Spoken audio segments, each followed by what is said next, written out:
My name is Pamela Ellis, but most people call me Pam. I'm 62 years of age and I was first diagnosed with pulmonary hypertension about 3 years ago.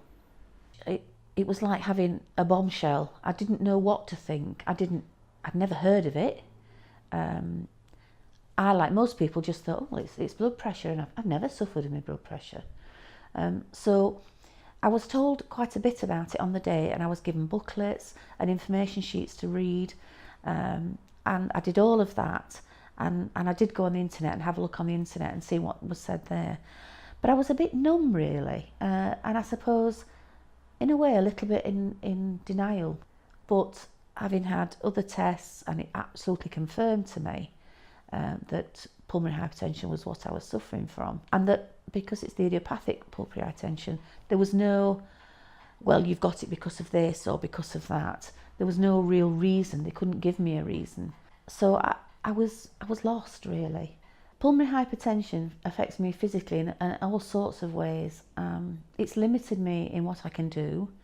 I can't walk to the shops because it's too far and I get out of breath. I'm really a real difficulty doing stairs. I can just get breathless trying to get dressed, and some mornings just stood in the shower, I'm breathless and I'm not doing anything. So it's a number of ways, and I don't know when it's going to happen. So some days I can get up, have a shower, get dressed, and I'm okay. And another day, everything has to be done in little stages so that I can complete one task instead of just doing it straight away. Day to day, it's more about completing tasks that anyone else would think nothing of doing.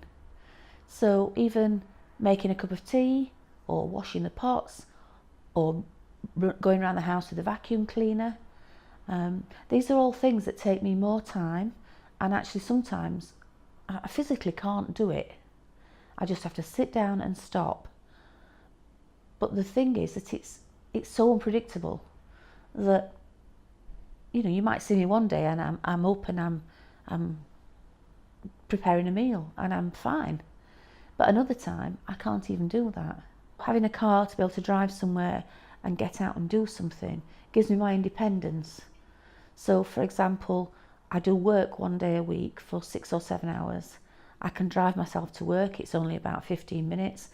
I do my work. I can park right outside the office that I work in. I can do my work and then I can drive home. But once I get home, it's a cup of tea and I'm sat in the chair with my feet up and I'm asleep in no time, because just doing that work, even though it's not manual, and I'm sat at a desk and looking at using a computer, it just drains me completely. Mentally, I think I've lost so much confidence. I was so easy to go out and speak to people. I was comfortable at standing up in front of an audience. I'd go to places that I'd not been before and comfortable to introduce myself and chat to people. And really, most of that has gone. So mentally, I just don't feel as though I'm capable of doing the things that I did before. Emotionally, I suppose I'm a lot more emotional. I can cry at the drop of a hat. And it can be anything. It can be anything from a TV programme to reading a birthday card or talking to a friend about something.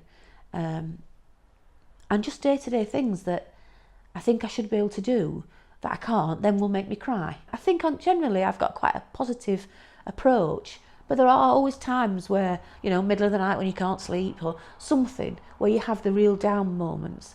Friends and family are great. They pick me up emotionally and drag me along with whatever's happening. I've got 3 beautiful grandchildren who I adore and who adore me, which is lovely. And I do it for them. I get out of bed every morning, have a shower, wash my hair, get ready.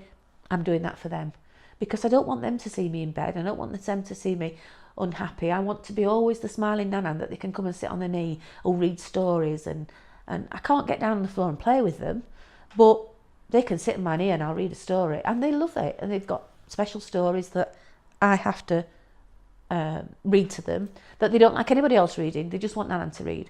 And that really does keep me going emotionally. It was difficult to tell other people because Other people didn't understand what it was, and I said, oh, I've got pulmonary hypertension, and everybody said exactly as I thought, oh, you've got high blood pressure. And then I had to explain, no, it's not high blood pressure. I know hypertension is usually associated with that, but this is different. And because people don't know about it, they sort of, oh, right, yeah, oh, I see. But you know they don't, because that's exactly how you felt when you were first told about it. PAH is an invisible illness, really, because you don't actually visibly see anything wrong. In a way, perversely, I'm quite lucky because I also have arthritis. So people see that, they see me walking with sticks, they see me being very gingerly sitting down on a chair or very carefully getting up. So they assume automatically that that's my illness, I've got arthritis. And they don't see the struggle that goes on inside. The hardest thing about living with PH for me is the frustration of not being able to do what I feel I should be able to do at this age. I always assumed that when I was retired I would be able to go out for long walks, have nice long holidays, possibly even travel further than I've travelled, visit Africa, or even I've got relatives in Australia, and I've always said when we retired we're going to travel to Australia. None of that I can do now because long haul flights are really difficult to manage because I have to have oxygen. So that's really out the window when you're going somewhere as far as Australia. I've managed flights into Europe, but I've not tried anything any further. I think that's the frustrating thing. I can't do what I wanted to do. I just have to adapt what I'm doing.